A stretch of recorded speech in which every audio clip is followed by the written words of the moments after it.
what was money like for you as a kid? Ooh. What was the earliest memory you have about money, right? And when we ask that question of clients, typically, again, married couples, it is breathtaking to hear the differences.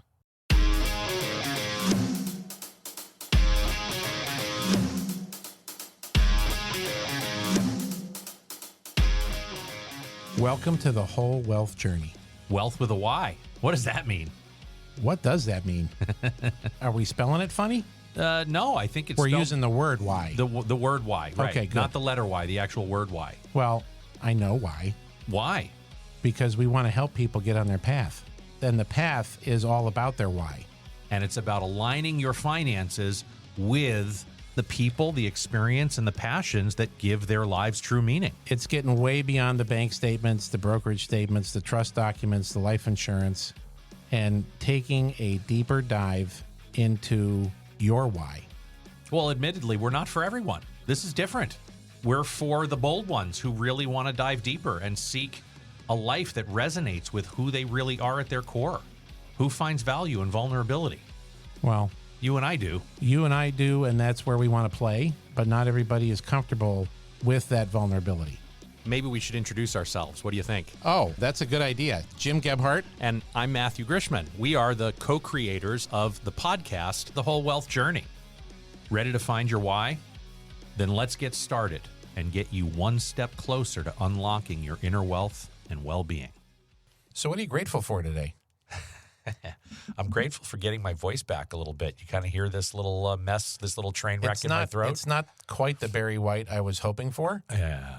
Well, Hey, baby. I can do that. Hey, baby. I can really get into my baritone here today if we need me to. Gotcha. Yes, but I'm grateful to be able to talk a little bit today. Yesterday, I wasn't so sure we were going to be making it into studio today. So I'm grateful to be here. I'm also really grateful. We just spent about 10 days back on the East Coast. First time on the East Coast in almost a year and a half since my little adventure in cardiology began in April of 23. My last visit to the East Coast prior to this trip was for opening day at Yankee Stadium when the Giants played the Yankees in New York, April 1st of 23. So, And just for clarification awesome. purposes, Yeah. this was a trip. it was a trip, but it was really more of a visit. Right. Yes. Right. So just to clarify for our tribe is we see adventures like this in three different ways. There's a visit, Yes. which generally is to family, Yes, seeing people. but more specifically family. Yeah. A trip, which is probably a blend of some family and maybe a sight or two, Well, that's and what you just and a did. little bit of relaxation. But you're going. You just did a trip. I just did. You're Ireland absolutely and Barcelona. did a trip. That You was betcha. a trip. I'll come back to that. Absolutely. And then there's the vacation. And the vacation, now it's different for everybody, right? It's horizontal for me. It's horizontal by a body of water. Yes. Or a pretty mountain. Me, it's more of a Right. beach and a body of water, but it's much more of a do nothing. Yeah. Now I know tribe members that are listening that they can't do that. Oh, They can't sit and do that for a week. yeah. Being Right. a human being, even though that's what we are, is often tough to be. We're really human doings, 100%. right? And to spend a week, a full week, or better yet, 2 weeks playing the role of a human being on vacation. Oh, baby. Oh yeah. Yeah. Yeah. So you had a kind of a combination of a visit with a little trip. With a little trip, and grateful to see my people and spend time with them. My mom, my dad, my brother, my sister-in-law, my Amie's entire family we got to spend time with. It was wonderful. I also have a little bit of gratitude because we braved the Long Island Sound from New London, Connecticut to Orient Point, New York for the first time in almost 30 years. Amie and I Did you took do it on like a Friday afternoon? we did it on a Thursday morning Oh, okay. on Miles' 24th birthday when Amie and I were, Kids. 23 years old. We had a car, our first car was stolen in Forest Hills, Queens, and her sister Donna was kind enough to give us her 1982 Mazda B2000 pickup truck. We put it on the back of the ferry to bring it home. and hit this winter storm, this nor'easter that put 20-foot seas in the Long Island Sound. It almost dumped our truck off the back of the ferry. Amie and I swore we will never, ever take this ferry ever again. Well, never's a long time. It is. And after 30 years of doing the commute between our families up and down 95 through Connecticut, suffering for hours and hours and hours in traffic, we finally said we're going to try the boat again. And it was lovely. Oh, nice. That was the only part that was vacation, because we Was the actually ferry. we sat on the boat and just enjoyed the cruise. It was lovely. Very nice. Very lovely. How about you, brother? What's your I gratitude could spend today? the whole show. I had the trip of a lifetime in July, a little serendipitous, that in June, I was reading an email from our golf club on last call for the trip to Ireland. I was like, what trip to Ireland?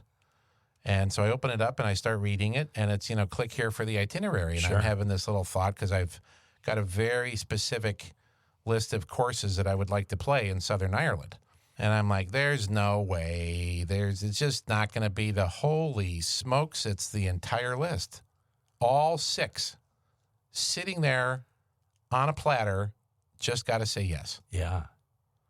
And it's an incredibly self-indulgent thing for me to go trotting off for 8 days and spend the money, or as we like to say, invest the money Yeah. in a trip like that. And God bless Beth. She was like, you got to go. Yeah. You got to go.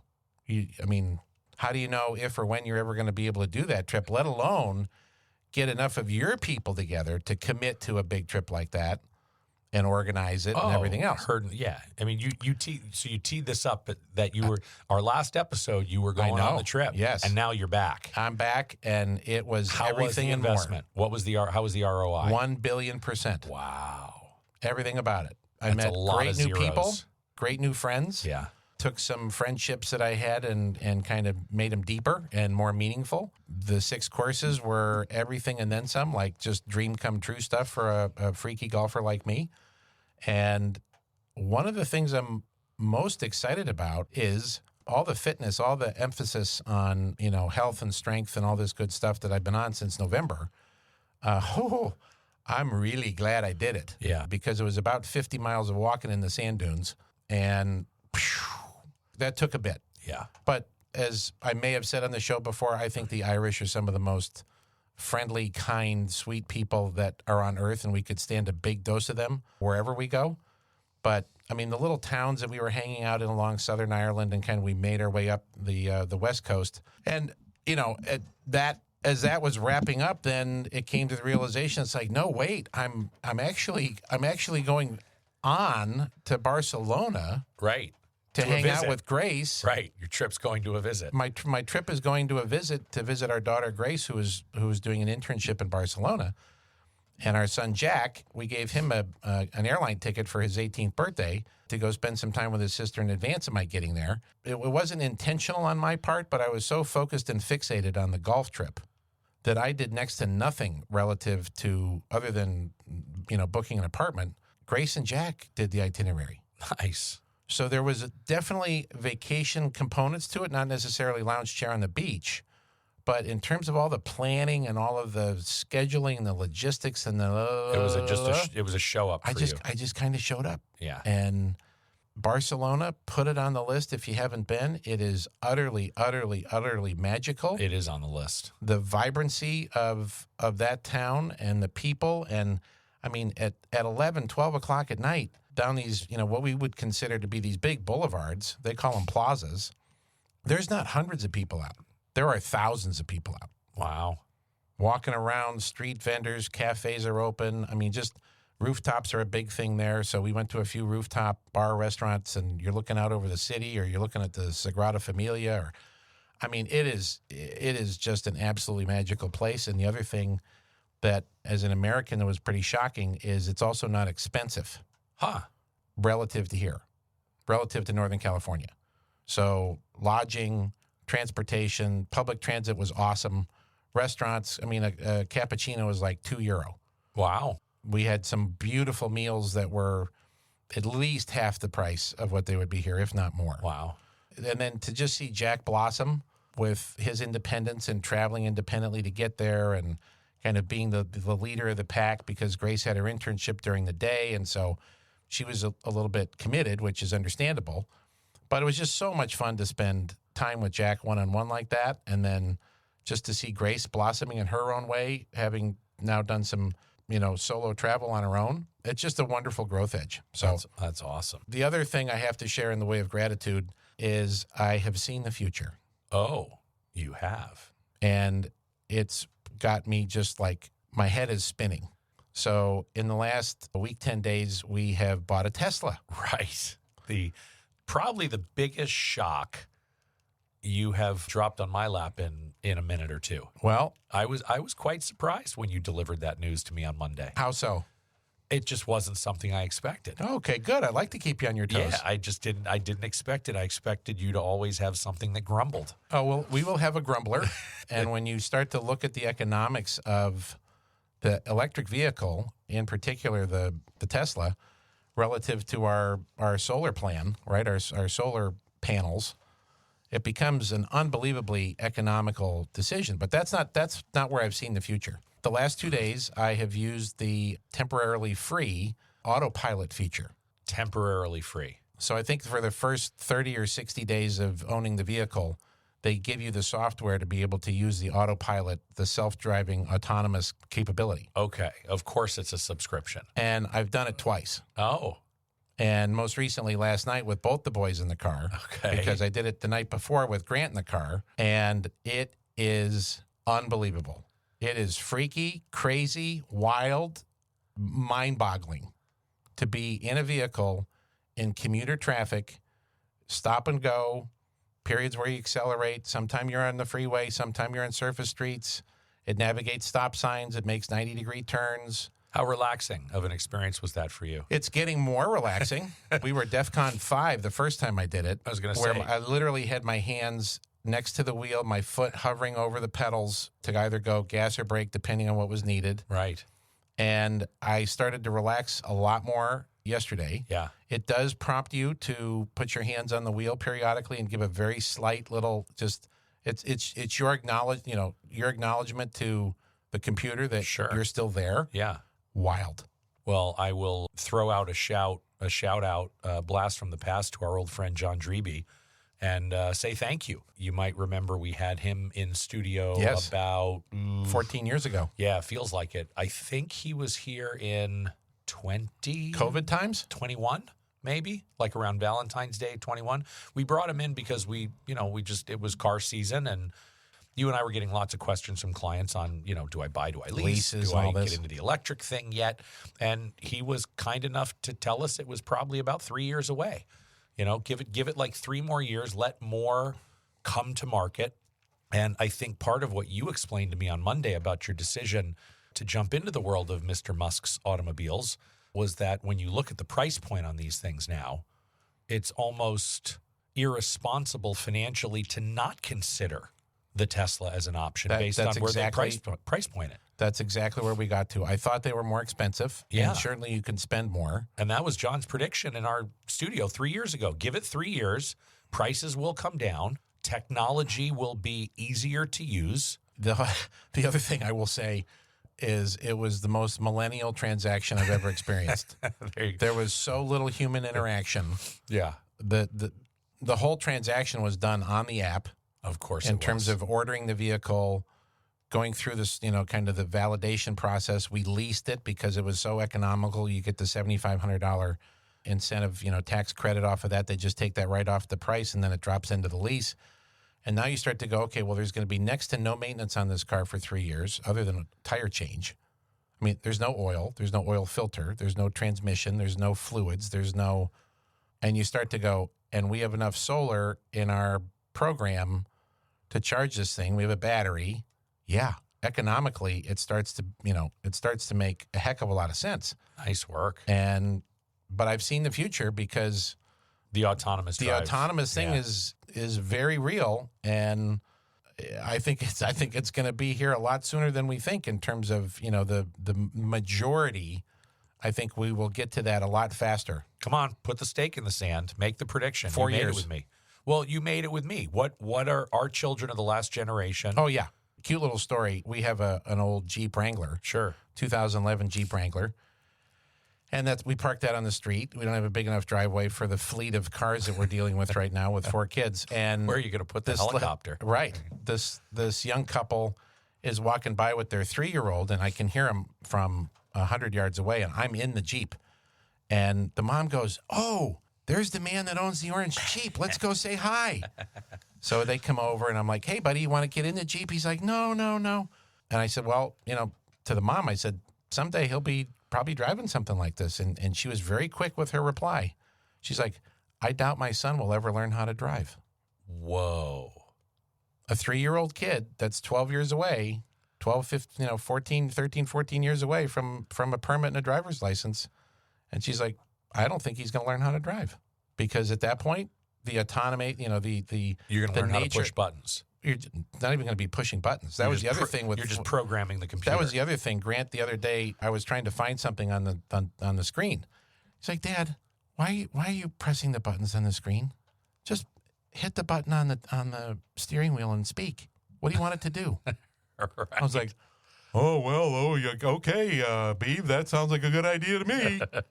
So anyway, like I said, I could go on and on and on about gratitude. Well, I appreciate that. That's a fun conversation. I love kind of thinking about where things are going. I wonder, is the future going to be completely autonomous in cars, or are we going to kind of keep this quasi, hey, for the big hauls, yeah, we're going to push the autonomous button on the car, but at times we're going to need to hand fly this thing, right? It's kind of almost how I think you and I talk about in investing. certain weather conditions, you would probably want hands on it. Yeah. But in stop and go traffic, and sure, a long haul, like, this wasn't a long haul, but when I come up here, it's about an hour and a half. Yeah. I did not do that. I did not use it today. I don't know why. It's probably because it's not front of mind for me. Yeah. I couldn't figure out how to set the cruise control. That was funny. I mean, I even talked to the computer. I did. I said, "Hey, set the cruise control. Function's not available." So I'll figure that one out. But anyway, I do think it's going to. I mean, I thought about it a lot for my parents as they were aging. How nice it would have been for them to just be able to go sit in a vehicle and speak to, "Please take me to the nearest Dunkin' Donuts." Yeah, that'd be great. And the door would close, and off they would go, and they'd have a lovely time, and they could, either take that vehicle or request another one from Uber or whoever. Yeah. It's coming. It's absolutely coming. So that's a wrap. Nice. Well done.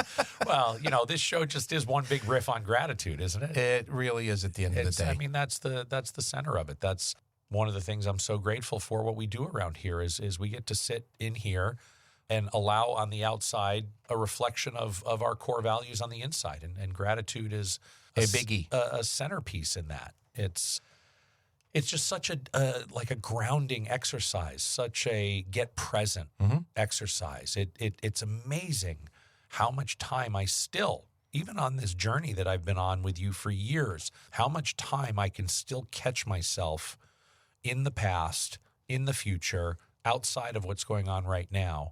It doesn't happen as much as it used to. I'm getting really good at anchoring to the present moment.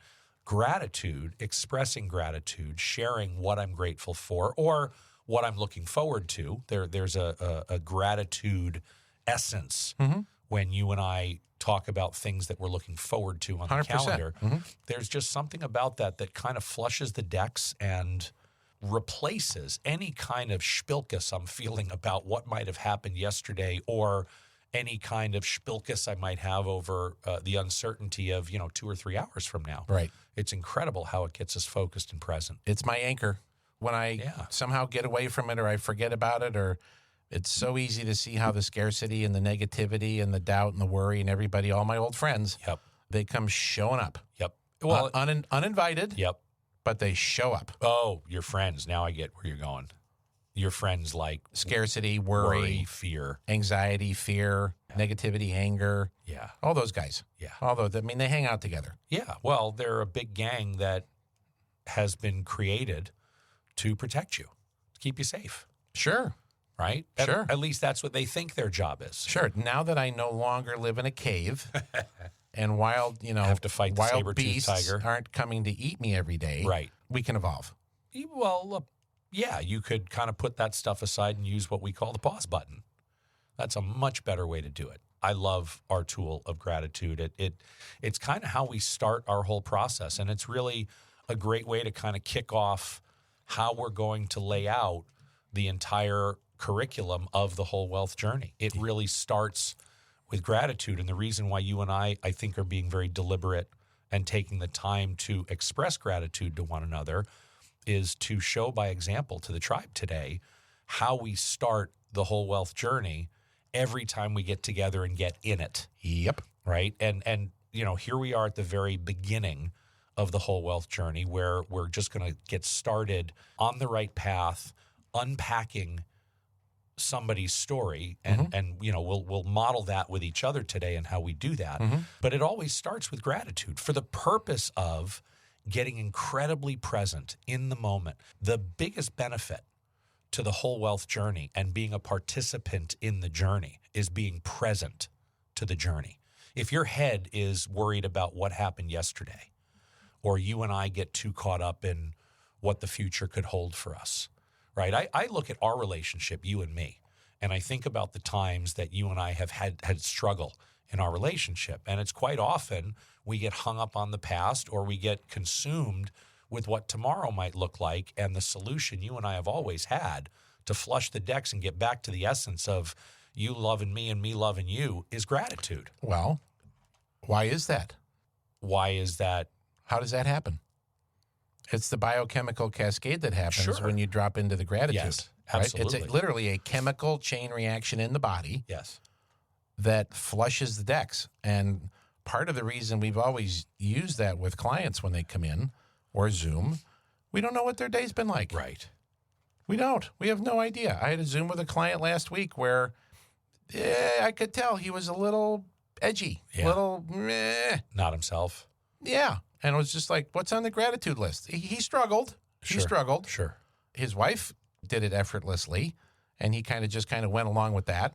You don't have to do this like there's no perfect way to do this. No, and you can most certainly fake it sometimes too. Our team calls, we've had a number of team calls, somewhere in the 4,000 or 5,000, where a team member or two might be struggling a little bit with finding something that they're grateful for. Yes. And sometimes it's just so obvious. It's like, I'm alive.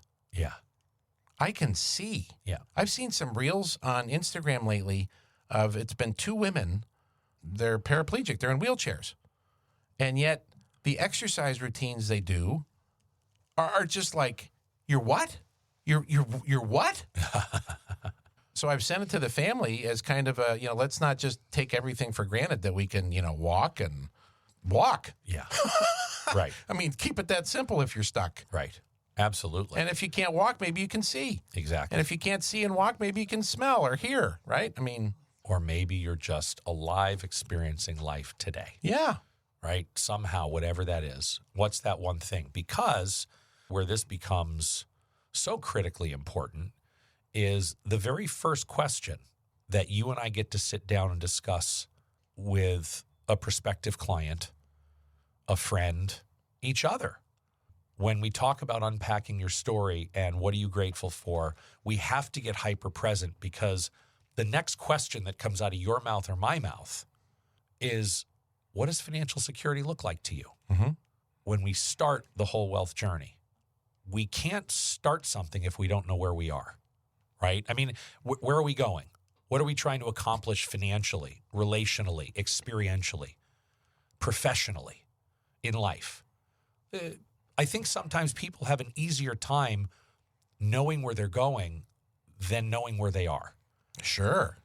And yet we really can't get where we're going if we don't know where we are. So you and I have designed the whole wealth journey to create this starting point where we meet people exactly where they are, and we start the conversation with just understanding a little bit about what financial security means to you. What does it look like in your life? Mm-hmm. Do you have it? Do you not have it? Mm-hmm. What does financial security look like to you? What does that mean to you, Jim Gebhardt? What does financial security look like? That has evolved quite a bit. Hot damn, for it has. Beth and I over the years. Sure. Has it been the same for the two of you, or is it generally different? It's generally different. in concept. Okay. Tell me more. I've been betting on myself since I was 26 years old. Sure.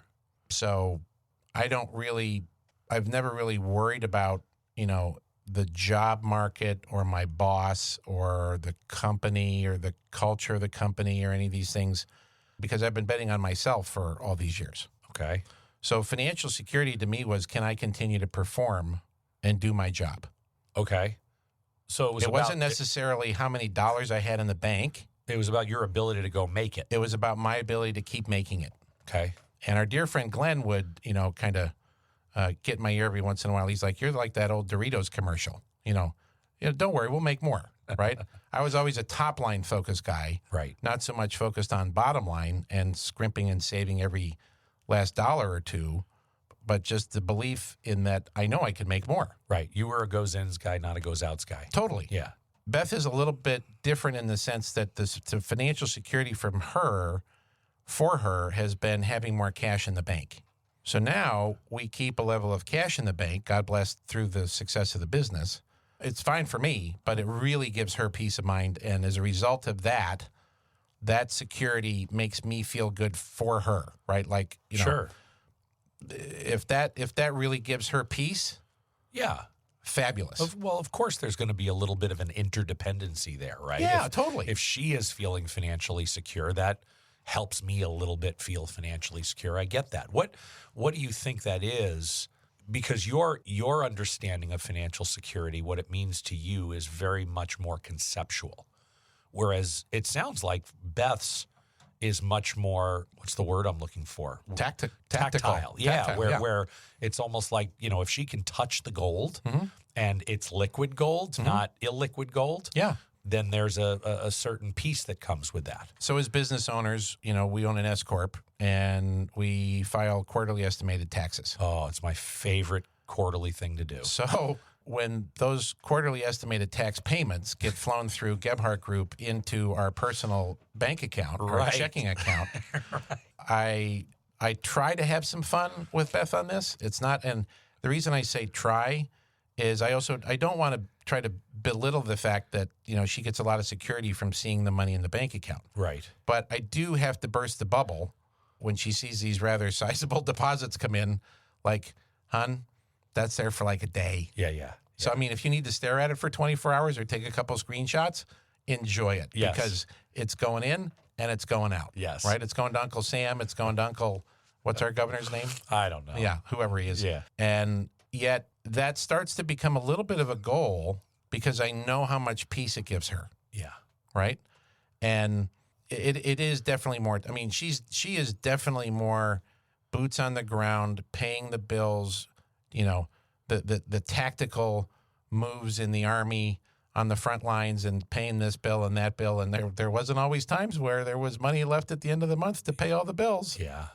And that created a tremendous amount of stress and a tremendous amount of PTSD that, I owe her lots of amends on that because it's been my fault wanting to start a business. Sure. I'm much more, like I said earlier, I'm much more the top line guy. I'm much more the net worth statement guy. Yeah. Where I can look at the assets, I can look at the liabilities, I can look at the growth of the business that's provides recurring revenue to all of us in the business. And I get a lot of peace from that. Yep. It's amazing how we talk to so many people, and the definition of financial security and what it looks like in your life is just different for people. Oh, it's very different. We could tell the stories for weeks. And it changes. Yes, it does. Right? There were times for me when financial security was about the balance sheet and the big picture and look how much money I've got in the retirement accounts. Then there were times when, back in the spendthrift days, for me, it was all about that big future, right? When I didn't quite have the healthiest relationship with money, it was knowing that, okay, we've got some tomorrow money put away, and I've got this great job and this great career that brings me tons of cash flow, and it feels like all I've got to do is show up and I make money, right? Right. And then when that whole house of cards came crumbling down and I kind of rolled over into the world of being a little more miserly with my money, it was all about having money in the checking account. It was all about having a safety net, knowing that I had a couple of months worth of cash in the bank. Where that's changed for me and where it's expanded a little bit and what feels like my source of financial security now is seeing stability in my money barrels, in the different kind of barrels that I've allocated my financial resources to, the money that I have available to me now. When I think about what Amie and I would like to do with our lives over the next couple of years and the money that the financial resources available to that, feeling good about that, right? We'd love to buy a travel trailer again. A travel trailer. A travel trailer. We haven't said those words on the show in a while. Right. We got to bring it back in case Which Kevin's is different listening. than an RV. It is. It is. A travel trailer is something you attach to the back of your truck and tow it. You with hook and go. You hook and go. Absolutely. We're looking to do that. We're looking to spend some time exploring the middle part of our country, and then when I think down the road later, and potentially even never, we're starting to develop some nice financial security in those barrels as well. The biggest piece of financial security for me, I've gotten from hanging out with you, and it's this belief in myself. It's this, I know that if I show up as me, very clear on what my unique ability is, because of the time, energy, and financial resources you and I have given ourselves permission to invest within ourselves, to make ourselves the very best version of ourselves that we can become, I have found my greatest source of financial security is believing in me. Right. Which is also part of the reason you're on such a health kick. Oh, absolutely. Right? Because if you are the franchise, yes, right, and there's a lot of people in our tribe listening right now that they are the franchise, yes, then you've got to continue to make that investment in yourself. Yes. Right? If that's the single greatest risk, right? We talk about this a lot with clients in terms of looking at their universe and what is the single greatest threat to their money. Yeah. So in a case like this, where it's you and it's you and me and our ability to show up and keep doing it, then we have to put ourselves in the very best possible condition to be able to do it. Yes.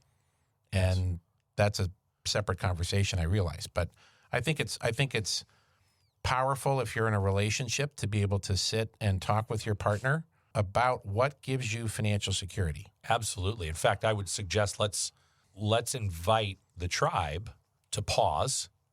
If you haven't grabbed any kind of writing utensil, instrument, journal, your iPad, whatever it is you like to write down, this is what we would do if you were sitting 100%. in the office with us on day one. I mean, we're here in a podcast studio doing identically what we would do if you were in a conference room in our Lafayette or Roseville office, Right. which is starting this conversation, unpacking your story, getting an idea of what financial security looks like to you. And we would be leading the conversation by sharing examples within our own families, our clients, our friends, people who've given us permission to talk. So let's take a minute and make this interactive and spend a minute. What gives you financial security? What does that look like to you? What does it look like in your life? And just let it go. So, I mean, if it's a writing exercise, just write. Yeah. Think less, feel more, right? Drop into your heart. Don't get all heady. Don't get up in your head with, well, you know what my father told me. I mean, just stop. Get out of your head and drop into your heart with what feels right. What feels right? What is it? Is it cash in the bank? Is it no debt? Is it guaranteed lifetime income? Is it, what is it? And is it keeping myself healthy so I can continue to show up every day? Exactly. Yeah. And just let it flow on what comes up. And you're not going to capture it all in this instance. So keep this little notebook around because stuff's going to bubble. That's important. Stuff's going to bubble up. Dude, you just said something very, very important. We got to slow that down. You're not supposed to know the answer completely right now. Mm-hmm. This is something that more will be revealed. Mm-hmm.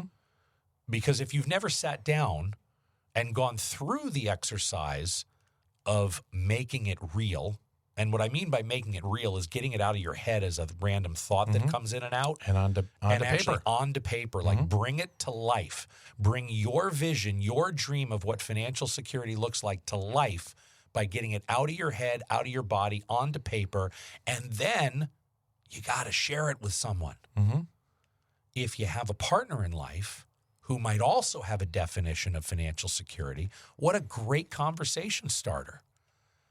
Hey, I was listening to this podcast. These two knucklehead financial guys are trying to get me to think about things and get it on paper. And I decided to do this little writing exercise on what financial security looked like to me. And, I was curious what that looked like to you. And for a lot of business owners that have been blowing and going and, got a hunch, bet a bunch on a business and a new direction and a new opportunity and a new, a lot of times that partner, that spouse, is just kind of riddled with the side effects of all that risk. Yes. And they covet. Yes. I use that word very intentionally. They covet financial security. Yes. They covet whatever lots of cash is to you, the listener. They covet that in cash. There's a lot of powerful conversations that happen in our conference rooms, but one of the ones that really kind of makes me smile is when we ask a client that question. And because we bring it back up when we get to the money barrels conversation, which we won't get into that today, in context of the now barrel and the money that's just going to set aside for today, when I ask that question to clients. So, Martha, what would be just a dreamy amount of cash to just have on hands at all times? Well, I've never thought about that. There are times when we have cash, but we don't, there's always some new business thing or new investment or they're stuck. They can't answer the question. Sure. Right? Like, okay, you don't have to answer it today. And then the next meeting or they follow up with an email or something and they give a number that kind of often knocks my socks off. Sure. Well, because again, this is where more will be revealed. Sometimes an entrepreneur doesn't know that having $200,000 or $300,000 sitting in cash at all times could give them the sense of financial security that they've never had. Right. And this is something with a partner that you and I have experienced firsthand and we've seen firsthand in the office, which is your partner who's watching the melee of the entrepreneur that craves financial security is going to be so much more in alignment with you if they know you value financial security. Yes. Right. And again, you and I had to learn that through the School of Hard Knocks. Yes. Of blowing and going. And as much as you and I have valued financial security, I'm not sure you and I always did a great job of communicating what that looked like to Amie and to Beth. No, I've done a terrible job of that. Ditto. And I think because I would present the balance sheet. Sure. Right. I would present the net worth statement and look how great we are. Yeah. Just try to demonstrate that we're fine financially. Right. And she would show me that there's $8.72 in the check. I'd be like, but we're fine over here. Yeah. And she's like, but the goes outs are cuckoo. Right. How do I buy milk today? Right. Absolutely. Yeah. And a lot of that goes back to our 2008 mess, yes. Right? Our 2008 near disaster, which still was one of the greatest things that's ever happened to me. Happened for you, maybe? Oh, it absolutely happened for me in the long run. In the short run, it definitely happened to me. Well, it didn't because you said you were laying in bed asking God to take you every night. But yes. And he didn't. So nothing happened to you. True. Yeah. Well said. Thank you. So it's a powerful question. Yeah. The concept of financial security. And we live in a day and an age where, pensions are realistically a thing of the past unless you're a public servant. And there are tools and strategies that we use with clients all the time that we can manufacture that kind of a private pension. Yeah. But the onus is on you, right? And if you're a business owner, the onus is on you to deliver and to get, to create the cash, the investments, the liquidity, the cash flow, the assets, whatever you want to call it, that are going to get you to the promised land. That are going to give you and your partner and the people who depend upon you this sense of financial security. Yes. What we're really doing here and kicking off the whole wealth journey is going through what kind of step one is all about. Mm-hmm. And in a traditional financial planning sense, what the tribe might be familiar with if you've ever gone through any version of financial planning is in the beginning, there's always this kind of discovery process, right? This get to know you, get to know each other. And where you and I have found our industry has missed an incredible opportunity is they've made discovery predominantly a financial conversation. Oh, yeah. And you and I start there, right? Question number one is understanding the definition of financial security and whether or not you've successfully communicated that to your partner if you have a partner in life. There's a lot more to the human side, the human-centered approach that you and I take to wealth management that comes out in a question like, what does financial security look like to you? I feel that tells me a lot about you as a human, you as a person. I think it is an opportunity to continue the curiosity around it. Yeah. In the context of what we could consider an extra credit opportunity for our tribe today. Oh, tell me more. Which is, what was money like for you as a kid? Ooh. What was the earliest memory you have about money, right? And when we ask that question of clients, typically, again, married couples, it is breathtaking to hear the differences. I'm thinking of a couple right now who you know. The husband's passed away. He worked for a very large oil company. The wife, she was is the youngest of 5, and everything she's ever owned in her entire childhood was a hand-me-down. Most of the clothes were made by her mother because they couldn't afford to buy clothes, and so they trickled down through the siblings until it got to Donna. Right. And I was wondering what we were going to call her today. And in Donna's case, she has had, and she still does, has a challenging relationship with money from a scarcity, fear. I can't spend it. It's not so much I can't spend it, but just there's a lot of money baggage that has come as a result. And when we asked that question of she and her husband didn't come from a wealthy family or an affluent family, but there was always enough. Money wasn't an issue. Right. Right.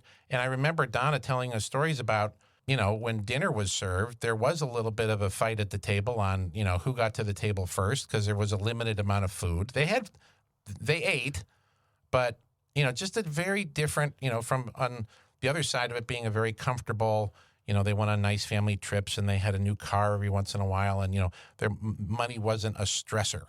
Right. And it is vitally important for us to understand this. Yeah. Vitally important. Oh, sure. Because it forms so many of the habits. Like we tell lighthearted jokes about our super senior clients, right? Our 95-year-old clients. And you're working with one right now while he's not 95. We know when he dies, you got to go through the house with a metal detector. You got to open up walls. Oh, there's going to be you're going to be looking for floorboards. There's going to be golden cash buried all over that house. Everywhere. Yep. Everywhere. Yep. And while we kind of joke about it like it's from the movies or something, there's history to that. There's reasons. One of our clients whose mom lived in Las Vegas the last few years of her life, and she was she grew up during the Depression. Yeah. She's been gone for 15 years. And I suggested to the daughter, I said, you need to go through every can in the kitchen, every box, every shoebox, every purse, every pocket. You got to look for loose floorboards. Every Bible. She found I have a client books, who stashes cash in her Bibles. Found over $10,000 in the house. Nice. In 5s and 10s and 20s. Oh, my favorite denominations. Swirled away all over the place, right? Yes. So this conversation and the question of... Non-sequential, I hope. Right. Yeah. Of your money history. Yeah. Starts to give us clues as to perhaps some of the behaviors you're going to share with us. And ultimately, when we start to get into the kind of the money remodeling part of the conversation, where you may have some hang up. I can't stop thinking about, and what am I going to call them? Let's call them Todd and Eleanor. That's not their real names. I remember when Todd and Eleanor came into the office, they have a net worth north of $5 million. She was angry with him because he never wanted to travel. All he wanted to do was putter around the house and play with his motorcycle. Every time she would go spend any money shopping at Target, I seem to remember a Verizon bill. $110 Verizon bill. He ripped her a new one in my presence. Ripped her a new one. And what was amazing was that the first couple of times we got together with them, watching how they would talk over each other, cut each other off, be very, very divisive when adversarial. Any kind of money thing would come up. They would just disagree with each other. And finally, okay, stop. And this was long before you and I had formally introduced this conversation of kind of getting started on the right path, understanding your background, financial security, how money was treated in your family growing up. And I stopped them and looked at both of them and go, okay, stop. Please, guys, we're not getting anywhere. Todd, what was money like for you as a kid growing up? And then I asked Eleanor the same exact question. And to watch these two, Todd in particular, look at his wife and say, what do you mean, what was money like growing up as a kid? We didn't have any. I shared a bed with my 3 brothers. I had to pin my pillow to my bed sheet so I didn't lose it in the middle of the night, which I've only heard one other person ever describe something like that before, and that's my mother-in-law, who had to do the same thing as a kid growing up with 13 children in a house and all fighting for the same attention from their parents and food. And to watch Eleanor's face as Todd was telling the story about growing up as a kid, fighting for space in bed, it was almost like she had a new appreciation and understanding and a little bit of compassion for why he can Everything be melted. such a pain in the butt sometimes over how she spends money. All the money stress between them explained it. completely melted. If I recall, didn't she say, I've never heard you talk, I mean, they've been married 30 years. 30 years, I've never heard that story before. Right? Hello. It's incredible Hello. how that Talk about can vital. happen. Oh, absolutely. Absolutely. I mean, I'd like to think that, you and I are just a couple of financial planners who like to do things different. What I'm finding is it seems like we're more relationship counselors disguised as financial planners, because a lot of times these questions we ask, it's not like you and I are doing anything. We're asking questions that's getting people to talk about things they've never shared with one another before. And by sharing some of these things with your partner, you learn so much more about each other, and it answers so many of the questions about where we maybe disagree on money. It's the number one reason why we don't charge by the hour. There you go. That's pretty smart. If we charge by the hour, we'd be so wealthy. Everybody, well, yeah, but everybody, I mean, I hate being on the clock. I hate working with any kind of a professional that's by the hour, because it doesn't invite, encourage, or facilitate conversation. No, it makes every conversation an economic decision. Yeah, it's an economic decision. I'm trying to do this as fast as humanly possible and get in and get out, because I know the clock's running, right? I mean, we have different attorneys that we work with in our business that it's 6 minutes. Right. And generally it takes you and me 20 minutes to say hello. Right. So that doesn't really work in the hourly model. It's not that we require the conversations. We love it and we encourage it, because where else in life do you get to sit down for a block of time? We don't have TVs blaring with CNBC. Jim, what's his name, isn't barking at you over some stock idea. Right. There's not a lot of hubbub or chaos. It's a very quiet, your conference room, my conference room are quiet, tranquil places where we are inviting the conversation. Yes. When you think about this question we've asked, and then you think about the question that follows up from, what does financial security look like? What was money like growing up as a kid?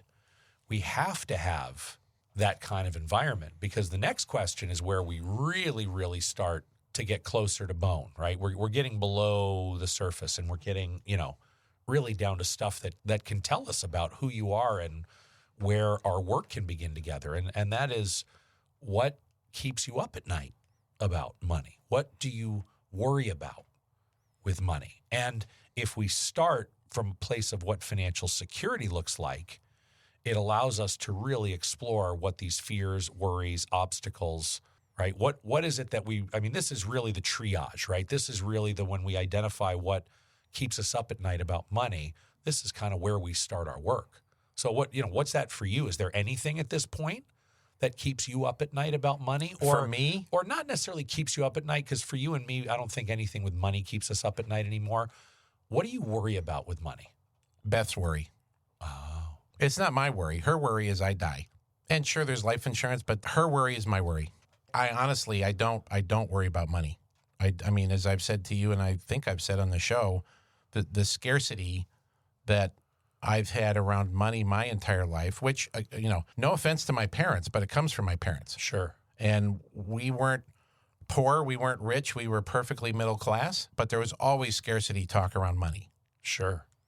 And if it wasn't spoken, it was unspoken, or there was comparison. comparison to the Joneses that had, that had this or they had that or they had the fancy lake house or, we don't. Let me right? steal all the joy from the moment and compare us to our neighbor. Sure. I had been riddled with that my entire life. And in the last, I don't know, I wish I could put a defining moment on it. Like in the last 3 years, Yeah. 4 years, probably somewhere slightly post-COVID, 2-3 years, Yeah. it's gone. Yeah. And Beth even asked me the other day, she's like, so I mean, she still worries about money a lot. Sure. And this isn't a comparison either. It's like I honor that. I respect that. I mean, that's why I'm saying my worry is her worry. Like I desperately would like to rid her of the scarcity and the fear around money, but I can't, right? That's her own journey, and I can't do that. Yeah. But the freedom that comes from not worrying about money, I would say at times in my life it was unimaginable. Sure. And now I would just say I can't even put it into words, how unbelievably good it feels to not worry about money. Now, am I independently wealthy? No. Do I need to go to work? Yes.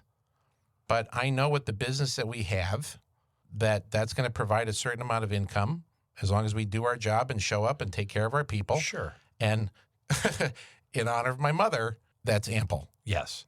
And you also have shared with me, you and I are on the same page with this, that if all of that went away tomorrow because of some legislative stroke of the pen, we can restart it. Would it be fun?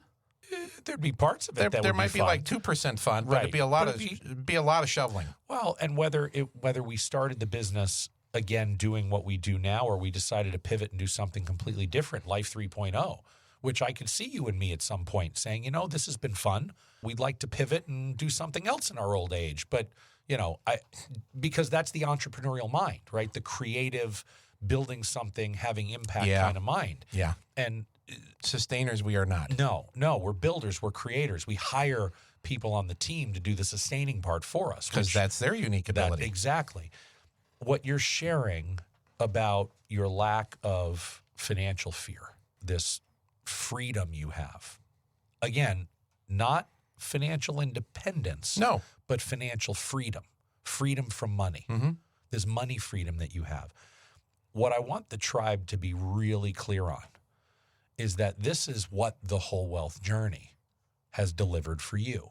Oh, yeah. This is the product. What's so challenging what's so challenging about the podcast platform is that it's really, really hard when we're talking to actually model the behavior that we're trying to talk about. And that, to me, I like to make my decisions and I like to follow leadership based on what I see people doing, not on what I hear them saying. Oh, hello. Right? Because what a concept. There's so much bullshit in the world today, right? Are we going down an off-ramp of politics right now? No, we're not going to. I promise.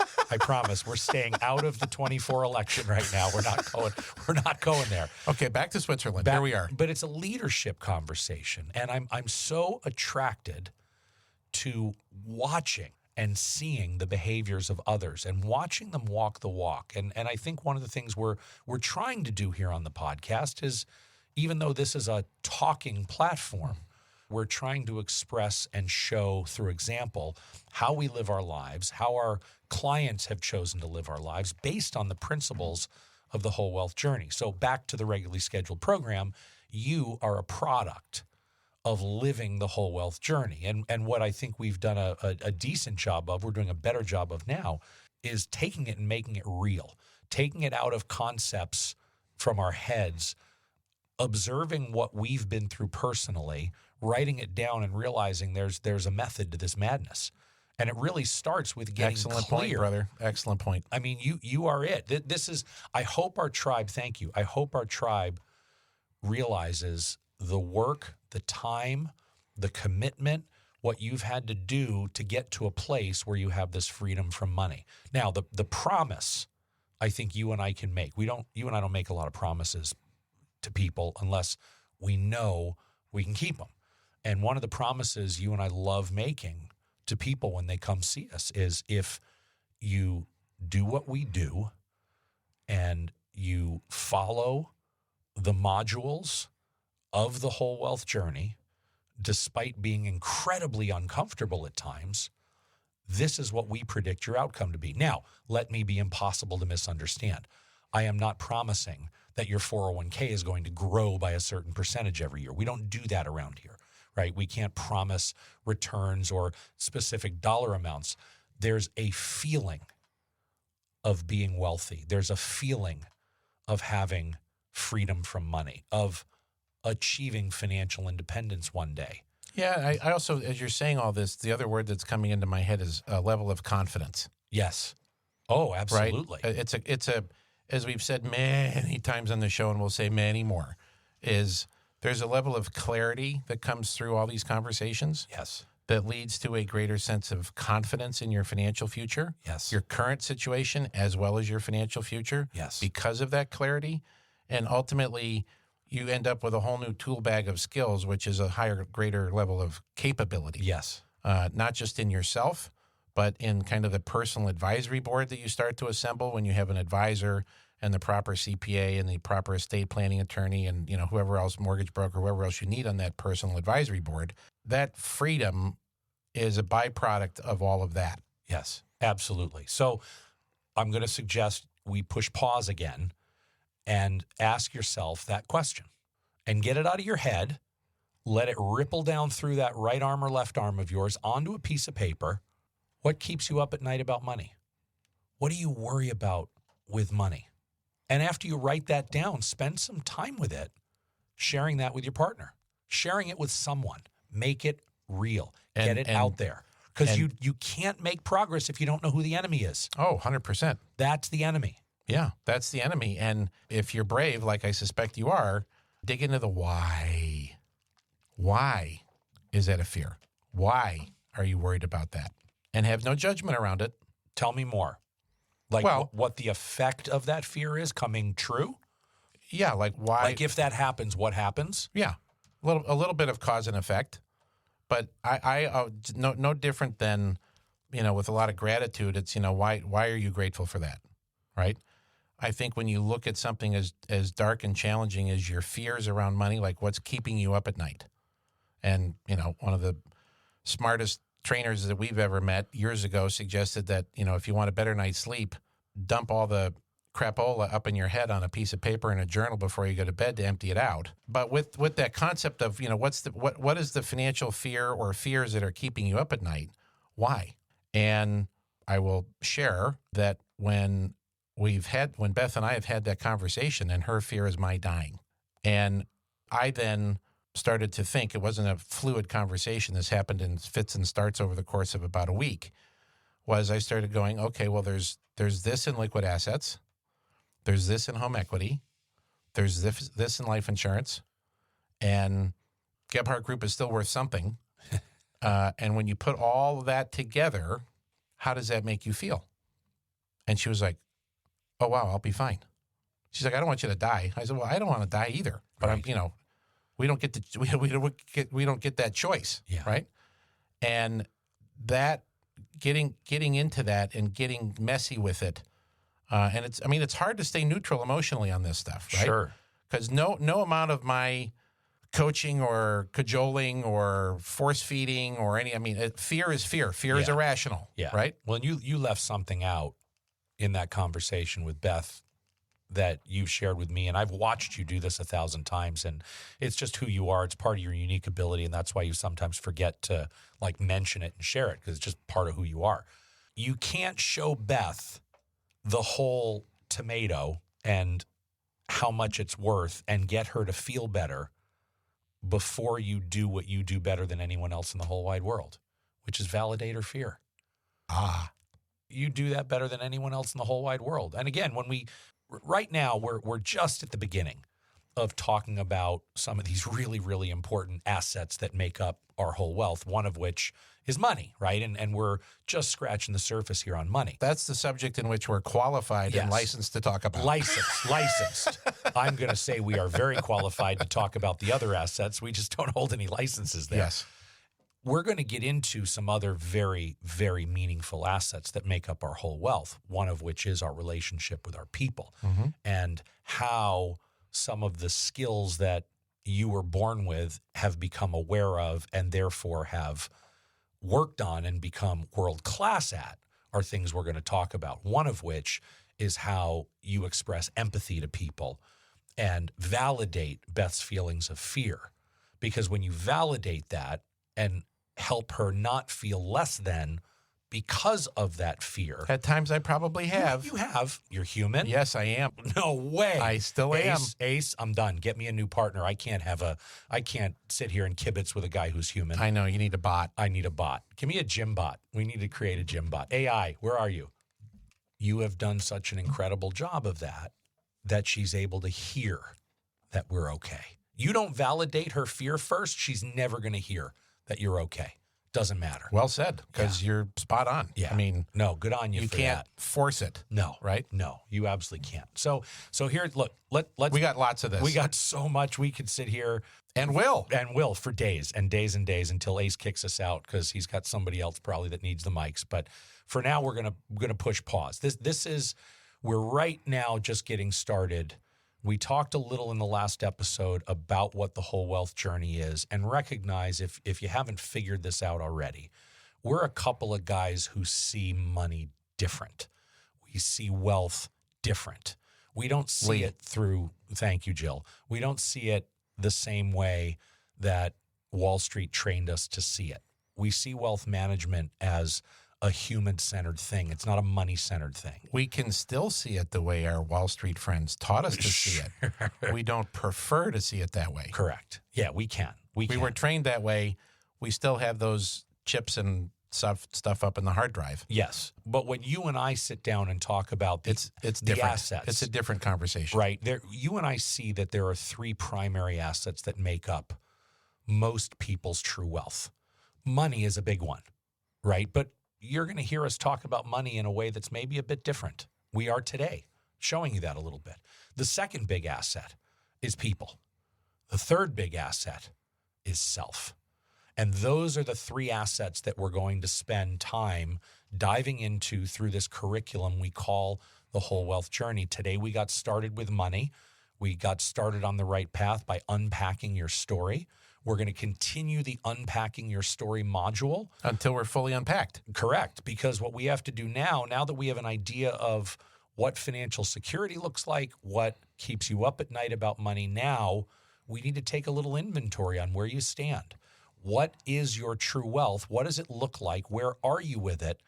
And I promise this is going to be a much bigger conversation than brokerage statements, bank statements, and how much money you make.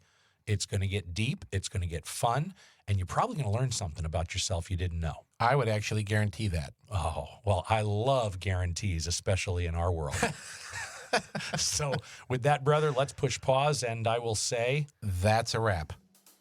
Thanks for joining us today on the whole wealth journey.